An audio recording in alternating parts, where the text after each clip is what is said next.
Hello dears, welcome back to new video. നമ്മൾ discuss ചെയ്യാൻ വേണ്ടി പോകുന്ന ടോപ്പിക്ക് ഫിസ്ക്കൽ പോളിസിയാണ്. അപ്പോൾ നമുക്ക് നോക്കാം എന്താണ് ഫിസ്ക്കൽ പോളിസി എന്ന്.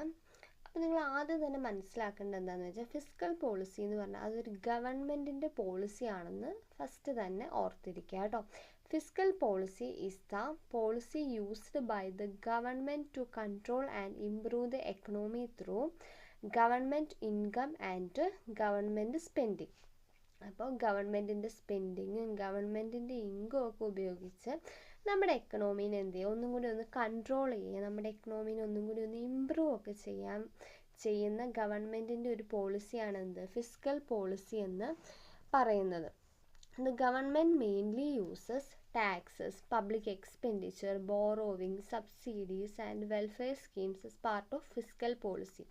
അപ്പോൾ ഈ ഒരു ഫിസ്ക്കൽ പോളിസീൻ്റെ ഭാഗമായിട്ട് ഗവൺമെൻറ് എന്തൊക്കെയാണ് മെയിനായിട്ട് യൂസ് ചെയ്യുന്നതെന്നാണ് നമ്മൾ പറയുന്നത്. എന്തൊക്കെയായിരിക്കും? ടാക്സ് യൂസ് ചെയ്യും, അതേപോലെ public expenditure, borrowing, subsidies, welfare schemes, ഇതൊക്കെ എന്ത് ചെയ്യും, യൂസ് ചെയ്യുന്നതാണ് ഇവിടെ പറയുന്നത് കേട്ടോ. Next, in simple words, fiscal policy means how the government uses money to manage the economy of the country.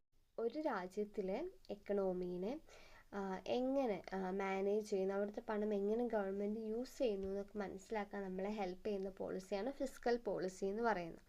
The government collect money from people through taxes and other sources. അപ്പോൾ government എന്ത് ചെയ്യും, ആളുകളിൽ നിന്ന് പണം collect ചെയ്യും. എങ്ങനെ collect ചെയ്യാം? ഒന്ന് ടാക്സ് ആയിട്ടും അല്ലെങ്കിൽ അതർ സോഴ്സസിൽ നിന്നൊക്കെ എന്ത് ചെയ്യും, ആളുകളുടെ കയ്യിൽ നിന്ന് ഗവൺമെൻറ് പണം കളക്ട് ചെയ്യും. Then it spend this money on development activities and public welfare. എന്നിട്ട് ഈ പൈസ ഗവൺമെൻറ് എന്തിനായിരിക്കും ചിലവാക്കുക? നമ്മുടെ തന്നെ ഓരോ ഡെവലപ്മെൻറ്റ് ആക്ടിവിറ്റീസിനും പബ്ലിക് വെൽഫെയറിനൊക്കെ വേണ്ടി ഗവൺമെൻറ് എന്ത് ചെയ്യും, പണം ചിലവഴിക്കും. Through fiscal policy the government tries to increase economic growth, create jobs, reduce poverty and control inflation and deflation. അപ്പോൾ ഈ ഒരു ഫിസ്ക്കൽ പോളിസിയിലൂടെ ഗവൺമെൻറ് എന്തൊക്കെയാണ് ലക്ഷ്യമിടുന്നത്? ഒന്ന്, നമ്മുടെ എക്കണോമിക് ഗ്രോത്ത് ഇൻക്രീസ് ചെയ്യുക, അതേപോലെ ഒരുപാട് ആളുകൾക്ക് എന്താ ജോബ്സ് ഒക്കെ കൊടുക്കുക, അതേപോലെ പോവർട്ടി റിഡ്യൂസ് ചെയ്യുക. നമ്മുടെ രാജ്യത്ത് എന്താ ഇൻഫ്ലേഷൻ, ഡിഫ്ലേഷൻ പോലെയുള്ള ഒരുപാട് ഇംബാലൻസസ് ഒക്കെ ഉണ്ട് അല്ലേ, അതൊക്കെ കൺട്രോൾ ചെയ്യുക. ഇതൊക്കെയാണ് എന്ത് ഗവൺമെൻറ് ഇതിലൂടെ മുന്നോട്ട് വെക്കുന്നത് കേട്ടോ. അപ്പോൾ നമുക്ക് ഡീറ്റെയിൽ ആയിട്ട് ഒബ്ജക്റ്റീവ്സ് ഓഫ് ഫിസ്ക്കൽ പോളിസി നോക്കാം. ഇപ്പോൾ നമ്മൾ ഈ പറഞ്ഞ ഈ ഒരു പോയിൻറ്റ്സ് തന്നെയാണ് ഒബ്ജക്റ്റീവ്സിലും പറയുന്നത്. ഒന്നും കൂടി ഒന്ന് ഡീറ്റെയിൽ ആയിട്ട് നോക്കാം. അതിൽ ഫസ്റ്റ് വൺ, ഇപ്പോൾ നമ്മൾ മേലെ പറഞ്ഞ പോലെ എക്കണോമിക് ഗ്രോത്ത് ആണ് ഫസ്റ്റ് പോയിൻ്റ് ആയിട്ട് കൊടുത്തേക്കുന്നത്. അപ്പോൾ എക്കണോമിക് ഗ്രോത്ത് എന്ന് പറഞ്ഞത് to increase production, income and development in the country. ഒരു രാജ്യത്തിൻ്റെ എന്ത് ചെയ്യുക, ഡെവലപ്മെൻറ്റ് കൂട്ടുക, ആ രാജ്യത്തിൻ്റെ ഇൻകം, പ്രൊഡക്ഷൻ ഇതൊക്കെ ഇൻക്രീസ് ചെയ്യുകയാണെങ്കിൽ മാത്രമേ എന്ത് ചെയ്യുള്ളൂ, ആ ഒരു രാജ്യത്തിന് എക്കണോമിക് ഗ്രോത്ത് ഉണ്ടെന്ന് നമുക്ക് പറയാൻ വേണ്ടി പറ്റുള്ളൂ. ഇപ്പോൾ എക്സാമ്പിൾ പറയുകയാണെങ്കിൽ ബിൽഡിംഗ്, റോഡ്സ്, ഇൻഡസ്ട്രീസ്, ഇതൊക്കെയാണ് എന്ത് എക്കണോമിക് ഗ്രോത്തിന് നമുക്ക് എക്സാമ്പിൾസ് ആയിട്ട് പറയാൻ പറ്റുക കേട്ടോ. അപ്പോൾ സെക്കൻഡ് നമ്മുടെ ഒബ്ജക്റ്റീവാണ് employment generation, to create more job opportunities for people. അപ്പോൾ എന്താ, ഒരുപാട് ആളുകൾക്ക് എന്താ ഒരുപാട് ജോബ് ഓപ്പർച്യൂണിറ്റീസൊക്കെ ക്രിയേറ്റ് ചെയ്യുക. അതിന് എക്സാമ്പിളാണ് സ്റ്റാർട്ടിങ് കൺസ്ട്രക്ഷൻ പ്രോജക്റ്റ്. ഒരു കൺസ്ട്രക്ഷൻ പ്രോജക്റ്റൊക്കെ സ്റ്റാർട്ട് ചെയ്യുന്ന സമയത്ത് എന്താ അതിലൂടെ ഒരുപാട് ആളുകൾക്ക് ജോലികളൊക്കെ കിട്ടൂലേ, അതൊരു എക്സാമ്പിളാണ് കേട്ടോ.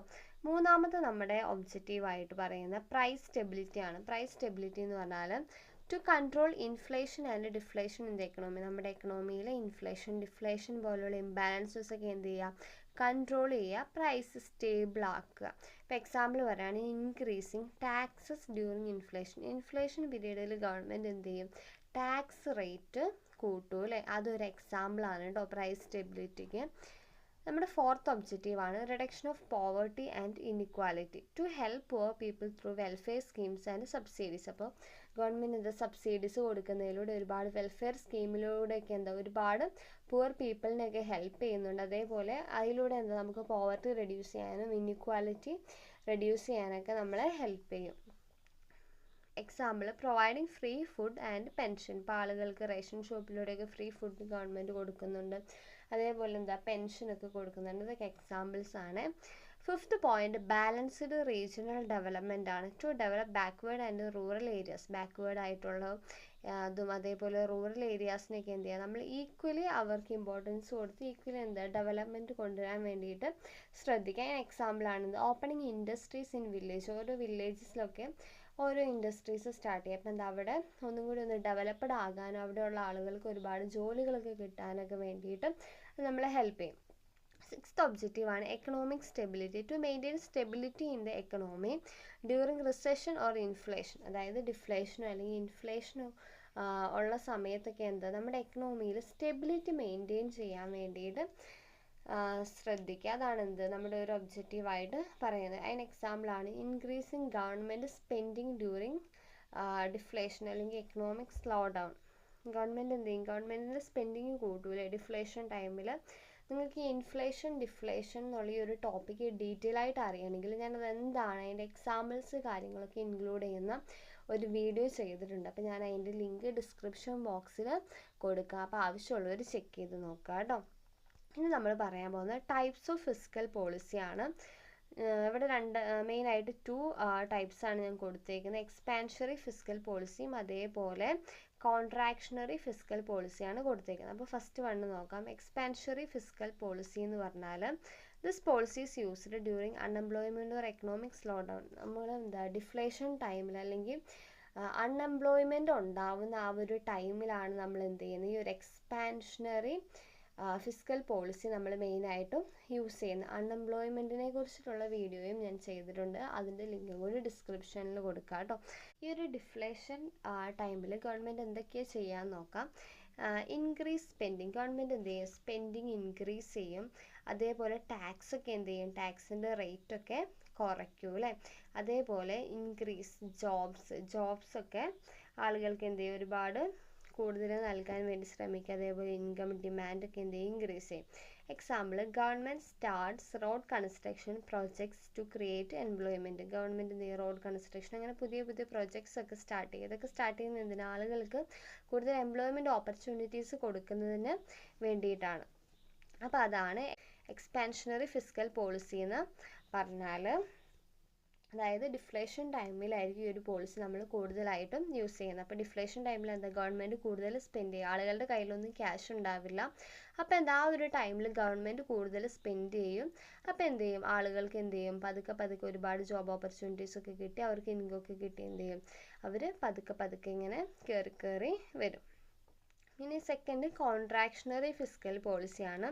This policy is used during inflation. Inflation ടൈമിൽ നമ്മൾ യൂസ് ചെയ്യുന്ന ഒരു ടൈപ്പ് ഓഫ് പോളിസിയാണ് കോൺട്രാക്ഷണറി ഫിസ്ക്കൽ പോളിസി എന്ന് പറയുന്നത്. അപ്പോൾ ആ ഒരു ടൈമിൽ ഗവൺമെൻറ് എന്തൊക്കെയായിരിക്കും ചെയ്യുക? Reduce spending. ഗവൺമെൻറ് എന്ത് ചെയ്യും?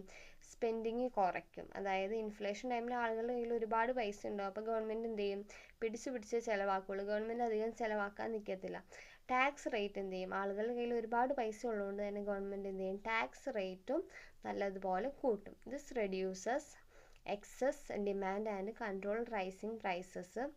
അപ്പോൾ എന്ത് ചെയ്യും? ഡിമാൻഡ് കുറയ്ക്കും. അതേപോലെ എന്താ പ്രൈസൊക്കെ റൈസ് ചെയ്യുന്നത് കൺട്രോൾ ചെയ്യും. അതിന് എക്സാമ്പിളാണ് increasing taxes during high inflation ടൈമിൽ ഗവൺമെൻറ് എന്ത് ചെയ്യും? ടാക്സ് റേറ്റും കൂട്ടും. അത് ഇതിനൊരു എക്സാമ്പിളാണ് കേട്ടോ. അപ്പോൾ നമ്മളിപ്പോൾ 2 ടൈപ്സാണ് പറഞ്ഞത്. ഏതൊക്കെയാണെന്ന് പറഞ്ഞത്? എക്സ്പാൻഷണറിയും പറഞ്ഞു, കോൺട്രാക്ഷണറി ഫിസ്ക്കൽ പോളിസിയാണ് പറഞ്ഞത്. ഇനി നമ്മൾ പറയാൻ പോകുന്ന ഏറ്റവും ഇമ്പോർട്ടൻ്റ് ആയിട്ടുള്ള പോർഷനാണ് ഇൻസ്ട്രുമെൻറ്റ്സ് ഓഫ് ഫിസ്ക്കൽ പോളിസിയാണ് കേട്ടോ. ഇൻസ്ട്രുമെൻറ്റ്സിൽ നമ്മൾ പറയുന്ന ഫസ്റ്റ് വണ് ടാക്സേഷനാണ്. ടാക്സേഷൻ എന്ന് പറഞ്ഞാൽ എന്താ? നമുക്കറിയാം അല്ലേ, നമ്മളെല്ലാവരും ടാക്സ് കൊടുക്കുന്നവരാണ് അല്ലേ. ഏതൊരു പ്രൊഡക്റ്റ് വാങ്ങുകയാണെങ്കിലും അതിനൊക്കെ എന്താ? ടാക്സ് കൊടുക്കണം അല്ലേ. അപ്പോൾ tax is a main source of income by the government. അപ്പം ഗവൺമെൻറ്റിൻ്റെ ഒരു മെയിൻ സോഴ്സ് ഓഫ് ഇൻകം എന്താ? ടാക്സ് ആണ് അല്ലേ. ടാക്സ് എന്ന് പറഞ്ഞാൽ എന്താ? Tax is a compulsory payment made to the government. നമ്മൾ നിർബന്ധമായും ഗവൺമെൻറ്റിലേക്ക് അടയ്ക്കേണ്ട ഒരു എമൗണ്ട് ആണ് എന്ത്? ടാക്സ് എന്ന് പറയുന്നത്. Money collected by government from people and business. Government എന്ത് ചെയ്യും? ആളുകളുടെ കയ്യിൽ നിന്ന് ബിസിനസ്സിൽ നിന്നൊക്കെ എന്ത് ചെയ്യും? ക്യാഷ് കളക്ട് ചെയ്ത് വെക്കും. എക്സാമ്പിളാണ് ഇൻകം ടാക്സ്, GST ഒക്കെ. അപ്പോൾ നമുക്ക് നോക്കാം എന്തായിരിക്കും ഇൻഫ്ലേഷൻ ടൈമിൽ സംഭവിക്കുക, അതേപോലെ ഡിഫ്ലേഷൻ ടൈമിൽ എന്താണ് സംഭവിക്കുക? ടാക്സ് റേറ്റ് കൂട്ടുമോ കുറയ്ക്കുമോ എന്താണെന്ന് നമുക്ക് നോക്കാം. അപ്പോൾ during inflation the government may increase taxes to reduce spending and control rising prices. അപ്പോൾ ഇൻഫ്ലേഷൻ ടൈമിൽ ഗവൺമെൻറ് എന്ത് ചെയ്യും? ടാക്സ് റേറ്റ് ഗവൺമെൻറ് കൂട്ടും. അതാണ് പറയുന്നത് കേട്ടോ. ഇനി ഡിഫ്ലേഷൻ ടൈമിലാണെങ്കിൽ എന്താ സംഭവിക്കുക? Government may reduce taxes to increase spending and demand. അപ്പോൾ ഡിഫ്ലേഷൻ ടൈമിൽ ഗവൺമെൻറ് എന്ത് ചെയ്യും? ടാക്സ് റേറ്റ് കുറയ്ക്കുകയാണ് ചെയ്യുക കേട്ടോ. അപ്പോൾ ഇതാണ് ഓർത്തിരിക്കേണ്ടത്. ഇൻഫ്ലേഷൻ ടൈമിൽ ഗവൺമെൻറ് ടാക്സ് റേറ്റ് കൂട്ടുകയും ഡിഫ്ലേഷൻ ടൈമിൽ ഗവൺമെൻറ് എന്ത് ചെയ്യും, ടാക്സ് റേറ്റ് കുറയ്ക്കുകയും ചെയ്യും. അപ്പോൾ ഇൻഫ്ലേഷൻ ടൈമിൽ ഗവൺമെൻറ് എന്ത് ചെയ്യും, ഗവൺമെൻറ് കുറച്ചേ ചിലവാക്കുള്ളൂ. ഡിഫ്ലേഷൻ ടൈമിലാണെങ്കിൽ ഗവൺമെൻറ് എന്ത് ചെയ്യും, സ്പെൻഡിങ് കൂട്ടും. അതുകൂടി ഓർത്തിരിക്കുക കേട്ടോ. നമ്മുടെ സെക്കൻഡ് ഇൻസ്ട്രുമെൻ്റ് ആണ് പബ്ലിക് എക്സ്പെൻഡിച്ചർ. പബ്ലിക് എക്സ്പെൻഡിച്ചർ എന്ന് പറഞ്ഞാൽ money spend by the government for development and welfare. ആളുകളുടെ വെൽഫെയറിന് വേണ്ടിയിട്ടും അതേപോലെ ജനങ്ങളുടെ ഡെവലപ്മെൻറ്റിനൊക്കെ വേണ്ടിയിട്ടും ഗവൺമെൻറ് സ്പെൻഡ് ചെയ്യുന്ന മണീനെ നമ്മൾ എന്ത് പറയും, പബ്ലിക് എക്സ്പെൻഡിച്ചർ എന്ന് പറയും. അപ്പോൾ അതിന് എക്സാമ്പിളാണ് റോഡ്, സ്കൂള്, ഹോസ്പിറ്റൽ. ഇതൊക്കെ ആളുകളുടെ ഡെവലപ്മെൻറ്റിന് വേണ്ടിയിട്ട് കൺസ്ട്രക്റ്റ് ചെയ്യുന്നതാണ് അല്ലേ. അപ്പോൾ ഇൻഫ്ലേഷൻ ടൈമിൽ എന്തായിരിക്കും സംഭവിക്കുക, during inflation government may reduce spending to control excess demand. അപ്പോൾ ഇൻഫ്ലേഷൻ ടൈമിൽ ഗവൺമെൻറ് എന്ത് ചെയ്യും, സ്പെൻഡിങ് കുറയ്ക്കും. ഗവൺമെൻറ് കുറച്ചേ ചിലവാക്കുള്ളൂ. കാരണം ഗവൺമെൻറ് കൂടുതൽ ചിലവാക്കി എന്താ, കൂടുതൽ പൈസ ആളുകളുടെ കയ്യിലെത്തും, പിന്നെ അത് ഇൻഫ്ലേഷനിലേക്ക് ലീഡ് ചെയ്യും. അതുകൊണ്ട് സ്പെൻഡിങ് ഗവൺമെൻറ് കുറയ്ക്കും ഇൻഫ്ലേഷൻ ടൈമിൽ. ഡിഫ്ലേഷൻ ടൈമിൽ ഗവൺമെൻറ് എന്ത് ചെയ്യും, സ്പെൻഡിങ് കൂട്ടും. ഇനി നമ്മുടെ തേർഡ് ഇൻസ്ട്രുമെൻ്റ് ആണ് പബ്ലിക് ഡെപ്റ്റ്. പബ്ലിക് ഡെപ്റ്റ് എന്ന് പറഞ്ഞാൽ എന്താ, money borrowed by the government from public or banks. Government എന്ത് ചെയ്യും, പബ്ലിക്കിൽ നിന്നും ബാങ്ക്സിൽ നിന്നൊക്കെ കടമെടുക്കുന്നതിനാണ് നമ്മൾ പബ്ലിക് ഡെപ്റ്റ് എന്ന് പറയാം. അപ്പോൾ ഗവൺമെൻറ് എന്തിനായിരിക്കും കടമെടുക്കുന്നത്, ഓരോ ഡെവലപ്മെൻറ്റ് ആക്ടിവിറ്റീസ് പ്രൊജക്റ്റൊക്കെ ചെയ്യാൻ വേണ്ടിയിട്ടാണ് കേട്ടോ. ഇപ്പോൾ എക്സാമ്പിൾ പറയുകയാണെങ്കിൽ borrowing for railway or airport projects. Airport project, railway പ്രോജക്റ്റൊക്കെ ചെയ്യുന്നതിന് വേണ്ടിയിട്ടൊക്കെ ആയിരിക്കും ഗവൺമെൻറ് കടമെടുക്കുക. അപ്പോൾ ഇൻഫ്ലേഷൻ ടൈമിൽ എന്തായിരിക്കും സംഭവിക്കുക, government may reduce borrowing to control excess money in the economy. Inflation ടൈമിൽ ഗവൺമെൻറ് എന്ത് ചെയ്യും, ബോറോവിങ് എന്ത് ചെയ്യും, കടമെടുക്കുന്നതൊക്കെ കുറയ്ക്കും. എന്നിട്ട് ഡിഫ്ലേഷൻ ടൈമിൽ government may borrow more money for development and employment project. കൂടുതൽ എന്ത് ചെയ്യും, ഗവൺമെൻറ് ഡിഫ്ലേഷൻ ടൈമിലായിരിക്കും എടുക്കുക. ഇനി നമ്മുടെ ഫോർത്ത് ഇൻസ്ട്രുമെൻ്റ് ആണ് ബഡ്ജറ്റ് എന്ന് പറയുന്നത്. ബഡ്ജറ്റ് എന്ന് പറഞ്ഞാൽ എന്താ, annual financial plan showing government income and expenditure. ഗവൺമെൻറ്റിൻ്റെ ഇൻകം എക്സ്പെൻഡിച്ചറൊക്കെ കാണിക്കുന്ന ഒരു ആനുവൽ ഫിനാൻഷ്യൽ സ്റ്റേറ്റ്മെൻ്റ് ആണ് ബഡ്ജറ്റ് എന്ന് പറയുന്നത്. അതിന് എക്സാമ്പിളാണ് money collected through taxes and spend on development. അപ്പോൾ ഇൻഫ്ലേഷൻ ടൈമിൽ എന്തായിരിക്കും സംഭവിക്കുക, government may prepare a budget with higher taxes and lower spending. അപ്പോൾ ഇൻഫ്ലേഷൻ ടൈമിലാണെങ്കിൽ ഗവൺമെൻറ് എന്ത് ചെയ്യും, പ്രിപ്പയർ ചെയ്യുന്ന ബഡ്ജറ്റ് എന്ന് പറഞ്ഞാൽ ഹയർ ടാക്സ് ഒക്കെ പെയ്ഡ് ചെയ്ത് ഗവൺമെൻറ് എന്ത് ചെയ്യും, ലോ സ്പെൻഡിങ് ഒക്കെ ആക്കി ആ ഒരു ടൈപ്പ് ഓഫ് ബഡ്ജറ്റ് ആയിരിക്കും ഇൻഫ്ലേഷൻ ടൈമിൽ പ്രിപ്പയർ ചെയ്യുക. ഇപ്പോൾ ഡിഫ്ലേഷൻ ടൈമിലാണെങ്കിൽ ഗവൺമെൻറ് എങ്ങനെയായിരിക്കും പ്രിപ്പയർ ചെയ്യുക, ടാക്സ് റേറ്റ് ഒക്കെ കുറച്ച് ഗവൺമെൻറ് സ്പെൻഡ് ചെയ്യുന്നതൊക്കെ കൂട്ടി ആ ഒരു ടൈപ്പിൽ ആ ഒരു ലെവലിലായിരിക്കും ഗവൺമെൻറ് എന്ത് ചെയ്യുക, ബഡ്ജറ്റ് പ്രിപ്പയർ ചെയ്യുക. അപ്പോൾ ഇത്രയാണ് ഇൻസ്ട്രുമെൻറ്റ്സ് ഓഫ് ഫിസ്ക്കൽ പോളിസി എന്ന് പറയുന്നത്. നമ്മൾ ഉൾപ്പെടുത്തിയിരിക്കുന്ന പോയിൻറ്റ്സ്, ഫസ്റ്റ് വണ്ണ് ടാക്സേഷനാണ്, second one public expenditure, third one public ഡെപ്റ്റ്, ഫോർത്ത് വൺ ബഡ്ജറ്റാണ് കേട്ടോ. അപ്പോൾ നിങ്ങൾക്ക് ക്ലാസ്സസ് ഇഷ്ടപ്പെടുകയാണെങ്കിൽ ചാനൽ സബ്സ്ക്രൈബ് ചെയ്യുക, വീഡിയോസ് ലൈക്ക് ചെയ്യുക, ഷെയർ ചെയ്യുക. നിങ്ങളുടെ ഒപ്പീനിയൻസ് എന്താണെന്ന് വെച്ചാൽ കമൻസ് ആയിട്ട് നിങ്ങൾക്ക് അറിയിക്കാവുന്നതാണ്. അപ്പോൾ വീണ്ടും നമുക്ക് പുതിയൊരു വീഡിയോയുമായിട്ട് വീണ്ടും കാണാം. Okay, thank you.